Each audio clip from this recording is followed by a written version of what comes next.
அனைவருக்கும் வணக்கம். தினசரி காலை மாலை இருவேளையுமே வீட்டில் பூஜை செய்து இறை வழிபாட்டை மேற்கொள்ள வேண்டும் என சாஸ்திரத்தில் சொல்லப்பட்டிருக்கு.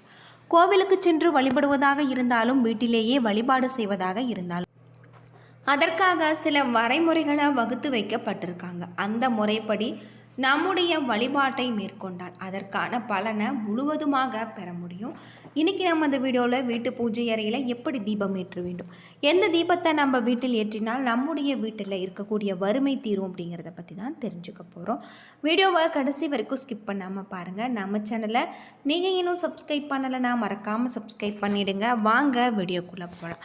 நம்முடைய சேனலில் கருங்காலி மாலை ஆன்லைனில் சேல்ஸ் பண்ணிகிட்ருக்கோம். உங்களுக்கு கருங்காலி மாலை வேணும்னா டிஸ்கிரிப்ஷனில் நம்பர் கொடுத்துருக்கோம். இந்த நம்பருக்கு கால் பண்ணுங்கள். நம்முடைய வீட்டில் பாசிட்டிவ் எனர்ஜியை அதிகரிக்க செய்யக்கூடிய இடங்களில் முக்கியமான ஒன்று பூஜை அறை. வீட்டில் எப்பொழுதுமே தெய்வீக தன்மையும் பாசிட்டிவ் எனர்ஜியும் நிறைந்திருக்க பூஜை அறையை எப்படி வைத்திருப்போம் என்பது மிக முக்கியமான ஒன்று. நம்முடைய பூஜை அறையில் எத்தனையோ விதமான சுவாமி படங்கள், சிலைகள் உள்ளிட்ட பலவுமே இருக்கும். இதில் நம்முடைய இஷ்ட தெய்வங்கள் உள்ளிட்ட பலவும் வைத்திருப்பாங்க. அது மட்டும் இல்லாமல் சுவாமி படங்களை தாண்டி பூஜை அறையில் கண்டிப்பாக இருக்க வேண்டிய ஒரு பொருட்கள், வழிபாட்டு முறைகள் என சில இருக்குது. இந்த முறையில் நம்முடைய தினசரி வழிபாட்டை மேற்கொண்டால் வீட்டில் நன்மைகள் பெருகுவதுடன் தெய்வத்தின் அருள் எப்பொழுதுமே நிறைந்திருக்கும். வீட்டில் மகாலட்சுமியின் அருள் கலாச்சாரம் நிறைந்திருக்க வேண்டும் என்றால் பூஜை அறையில் கண்டிப்பாக மகாலட்சுமி வாசம் செய்வதாக சொல்லப்படும் பொருட்களை ஒன்றாக கண்ணாடி அவசியமாக வைத்திருக்க வேண்டும். இதற்கு தினமும் பூஜை செய்யும் பொழுது தீபதூப ஆராதனைகளை காட்ட வேண்டும்.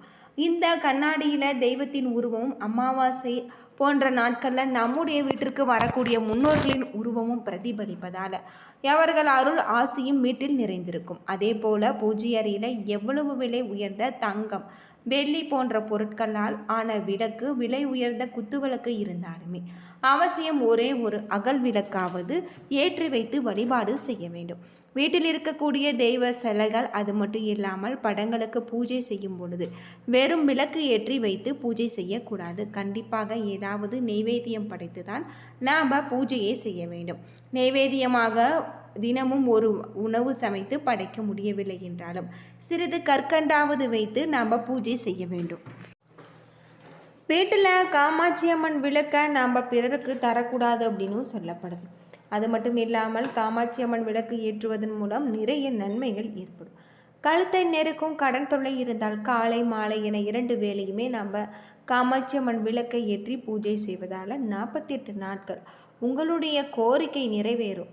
எப்பொழுதுமே வீட்டில் மகாலட்சுமி விளக்கை நம்ம ஏற்றும் பொழுது விளக்கு சுத்தமாக இருக்க வேண்டும். விளக்கு ஏற்றுவதற்கு முன்தினமே விளக்கை கழுவி பளிச்சென்று வைத்து கொள்ள வேண்டும். காமாட்சி அம்மன் விளக்கு 2 பக்கம் யானைகள் உருவத்தும் மஞ்சள் குங்குமம் மற்றும் மலர்கள் வைத்து நாம் விளக்கை ஏற்ற வேண்டும். அதிக சுடர் ஒளிந்து மஞ்சள் குங்குமம் மலர்களில் படாமல் கவனமாக நாம் பார்த்து கொள்ள வேண்டும். எப்பொழுதுமே காமாட்சி அம்மன் விளக்கில் நெய் ஊற்றி தாமரை தண்டு திரி போட்டு தீபம் ஏற்றினார் கூடுதல் நன்மைகள் கிடைக்கும். அல்லது நல்லெண்ணெயில் நெய் கலந்து விளக்கு ஏற்றலாம். ரூபாய் 1 அல்லது 5 நாணயத்தை இட்ட பிறகு திரை இட்டு நாம் தீபம் ஏற்றுவது கூடுதல் சிறப்பை தரும் என்பது சொல்லக்கூடியதாக இருக்குது. நல்லெண்ணெய், இழுப்பை எண்ணெய் பயன்படுத்தலாம். அதற்காக சமையலுக்கு உபயோகப்படுத்தப்படும் எண்ணெய்களை ஊற்றக்கூடாது. காலை பிரம்ம முகூர்த்த நேரத்தில் விளக்கு ஏற்றி வழிபட்டால் கூடுதல் நன்மைகள் பெறலாம். அதிகாலை பிரம்ம முகூர்த்த நேரத்தில் நாம் எழுந்து குளித்துவிட்டு பூஜை அறை அருகில் சென்று நாம் கடவுளின் படங்களை பூக்களால் அலங்கரித்து அரிசி மாவில் கோலம் போட வேண்டும். அது மட்டும் இல்லாமல் நாம் விளக்கை தரையில் போட்டு வைப்பதன் மூலம் நாம் இது போல் செய்வதன் மூலம் நம்முடைய வீட்டில் இருக்கக்கூடிய வறுமை தீராது. பொதுவாக காமாட்சி அம்மன் விளக்கு ஏற்றும் பொழுது தரையில் கோலம் விட்டு தட்டு போட்டு நாம் ஏற்ற வேண்டும். விளக்கை தரையில் வைக்காமல், அது மட்டும் இல்லாமல் நாம் கோலம் விட்டு அதன் மேல் தட்டு வைப்பது இன்னும் சிறப்புக்குரிய ஒன்று. தாம்பழத்தில் நீர் பூக்களை தூவி அதன் மீது விளக்க வைக்கலாம். இது போல் செய்து வருவதன் மூலம் நம்முடைய வீட்டில் சுபிட்சம் உண்டாகும். அது மட்டும் இல்லாமல் வறுமை நீங்கும் அப்படின்னு சொல்லப்படுது. காமாட்சி அம்மன் விளக்கு தினம்தோறுமே குங்கும அர்ச்சனை செய்து வழிபட்டு வர வேண்டும். 108 முறை காமாட்சி அம்மன் போற்றி என்ற மந்திரத்தை சொல்லி குங்கும அர்ச்சனை செய்து கரும்பை நிவேதியமாக வைத்து நாம் வீட்டில் பிரார்த்தனை செய்ய வேண்டியது ரொம்பவும் நல்லது அப்படின்னே சொல்லலாம். இது போல் செய்து வருவதன் மூலம் வீட்டில் இருக்கக்கூடிய பில்லி சூனியம் ஏவல் போன்றவை நீங்கள் வீட்டில் ஒரு மங்களமான ஒரு நிகழ்ச்சிகள் நடைபெறும். நாம் வீட்டிற்கு செல்லும் பொழுது நமக்கு மன நிம்மதி ஏற்படக்கூடிய வகையில் தான் இந்த பிரம்ம முகூர்த்த பூஜை இருக்குது அப்படின்னே சொல்லலாம். வீட்டில் இருக்கக்கூடிய கஷ்டங்கள் அனைத்துமே தீர வேண்டும் என்பதற்காக தான் காமாட்சி அம்மன் விளக்க வீட்டில் தீபம் ஏற்றி வழிபடுறாங்க. காலம் காலமாக சொல்லப்பட்டு வருகிறது, கஷ்டங்கள் தீர்ந்து வைப்பதற்கு பரிகாரங்கள் ஏராளமும் இருக்குது. ஆனால் தினந்தோறும் வீட்டில் நாம் இது போல் செய்து வருவது ரொம்பவும் தவறான ஒன்றாக இருக்குது அப்படின்னே சொல்லலாம். அது மட்டும் இல்லாமல் கஷ்டங்கள் எல்லாம் காணாமல் நம்முடைய வீட்டில் காலை மாலை இரு வேளையுமே தீபம் ஏற்றுவது பூஜை செய்வது ரொம்பவும் நல்லது. காமாட்சி அம்மன் விளக்குக்கு தீபம் ஏற்றி வழிபட்டு வருவதன் மூலம் நம்முடைய வீட்டில் மகாலட்சுமியின் அருள் கிடைக்கும். சாமி படங்களுக்கு முன்பு ஒரு சிறிய கிண்ணத்தில் அரிசி பருப்பு ஆகிய மங்கள பொருட்கள் நிரப்பி வைத்து பூஜை செய்வது சிறப்பானது. குறிப்பாக விநாயகரின் பாதத்திற்கு அருகில் சிறிது அரிசி வைத்திருக்க வேண்டும். இதனால் வீட்டில் எப்பொழுதுமே உணவு பற்றாக்குறை வறுமை ஏற்படாமல் இருக்கும். பூஜை செய்யும் பொழுது கண்டிப்பாக இருக்க வேண்டிய மற்றொரு பொருள் தண்ணீர் இல்லாமல் ஒருபொழுதும் நாம் பூஜை செய்யக்கூடாது. பூஜை அறையில் எப்பொழுதுமே பஞ்ச பாத்திரத்தை காலியாக வைத்திருக்க கூடாது. சிறிது தண்ணீரும் அதில் ஓரிரண்டு துளசி இலைகள் அல்லது ஏதாவது ஒரு மலர் போட்டு நாம் பூஜை செய்ய வேண்டியது ரொம்பவும் நல்லது அப்படின்னு சொல்லலாம். அது மட்டும் இல்லாமல் நம்ம பூஜை அறையில் பூஜை செய்யும் பொழுது பிரம்ம முகூர்த்த வேளையில் தீபம் ஏற்றி வழிபடுவது இன்னும் நிறைய நன்மைகளை நமக்கு தரக்கூடியதாக இருக்குது.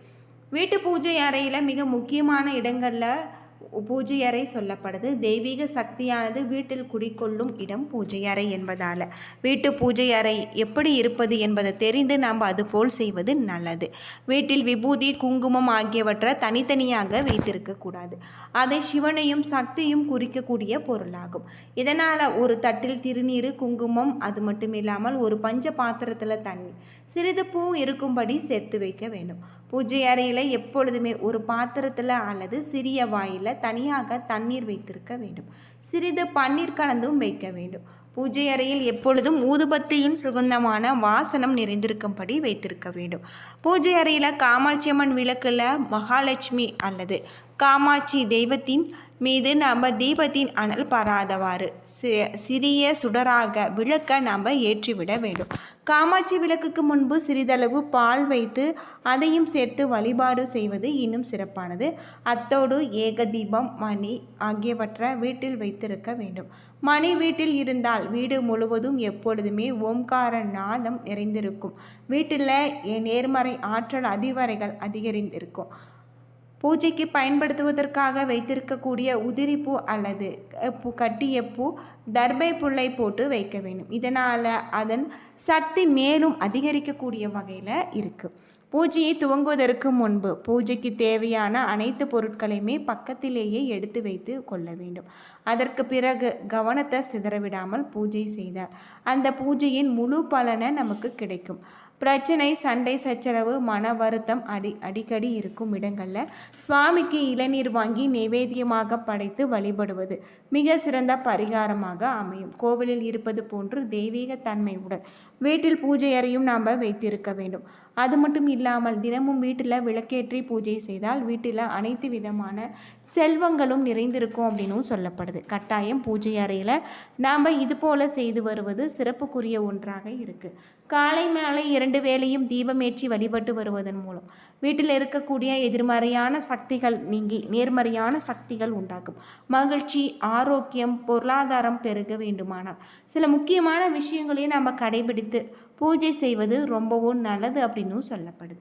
என்ன நண்பர்களே, இந்த வீடியோ உங்களுக்கு பயனுள்ள தகவலை தந்திருக்குன்னு நினைக்கிறேன். வீடியோ பிடிச்சிருந்தால் லைக் பண்ணுங்கள், ஷேர் பண்ணுங்கள், கமெண்ட் பண்ணுங்கள். நன்றி நண்பர்களே.